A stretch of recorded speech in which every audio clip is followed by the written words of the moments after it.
আওয়ামী লীগের একদিকে আপনারা চাইবেন রাজনীতিতে নিষিদ্ধ হোক, আবার তাদের বিচার করবেন না, আবার পুলিশ দিয়ে তাদের রাজনৈতিক কর্মসূচি আপনারা বাধা দিবেন। এত স্ববিরোধিতা ঠিক নয়। বিচার বিভাগের সংস্কার রিপোর্ট আজকে জমা হবে। বিচার বিভাগ নিয়ে দুইটা কথা বলি।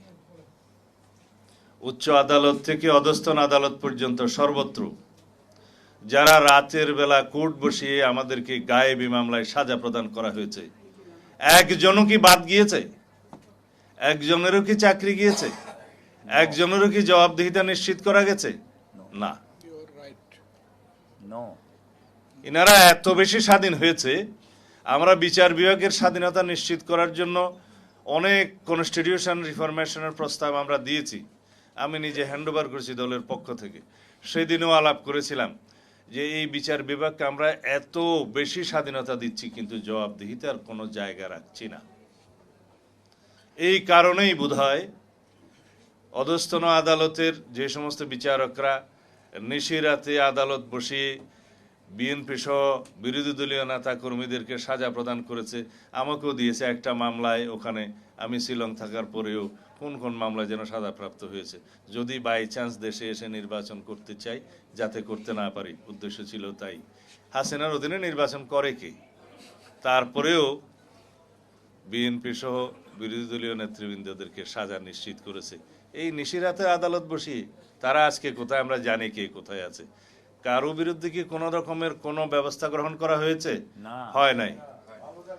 আওয়ামী লীগের যত নেতা কর্মী গণহত্যা এবং মানবতা বিরোধী অপরাধের দায়ে মামলায় গ্রেফতারকৃত হচ্ছে।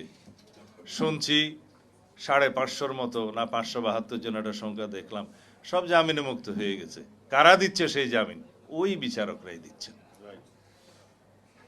আপনারা আওয়ামী লীগকে কোনো রাজনৈতিক কর্মসূচি করার জন্য রাজপথে নামতে দিবেন না, মানি, সমর্থন করি। কিন্তু এইভাবে আওয়ামী লীগকে আপনি কয়দিন রাজপথে পুলিশ দিয়ে ঠেকাবেন? আপনারা বলবেন আওয়ামী লীগকে নির্বাচনে আমরা চাই না, আওয়ামী লীগ এদেশে রাজনীতি করতে পারবে না, কিন্তু কি পদক্ষেপ নিচ্ছেন? আইনি কোনো পদক্ষেপ কি এই সরকার নিচ্ছে? না।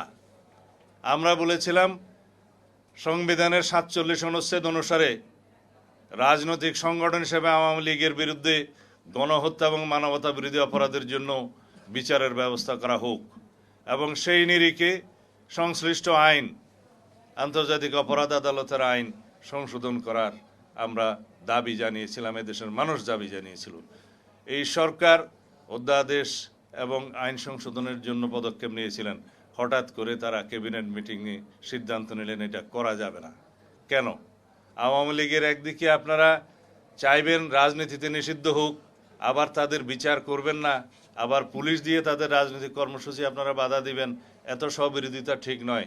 আমরা পরিষ্কার করে বলতে চাই, বাংলাদেশের মানুষ গণ অভ্যুত্থানের মধ্য দিয়ে, ছাত্র জনতার বৈপ্লবিক গণ অভ্যুত্থানের মধ্য দিয়ে এদেশের মানুষ আওয়ামী লীগকে প্রত্যাখ্যান করেছে। আওয়ামী ফ্যাসিবাদের রাজনীতিকে প্রত্যাখ্যান করেছে, তাদেরকে বিতাড়ন করেছে। সেই আওয়ামী লীগ নামে বাংলাদেশের রাজনীতি করতে পারবে না। এই আওয়াজ আমরা এখন উঠাচ্ছি। আমরা আওয়ামী লীগের এই গণহত্যার এবং মানবতা বিরোধী অপরাধের জন্য রাজনৈতিক সংগঠন হিসেবে বিচার দাবি করছি। বিচারিক প্রক্রিয়ার মধ্য দিয়ে নির্ধারণ হোক বাংলাদেশে আওয়ামী লীগ রাজনীতি করতে পারবে কিনা, নির্বাচন করতে পারবে কিনা।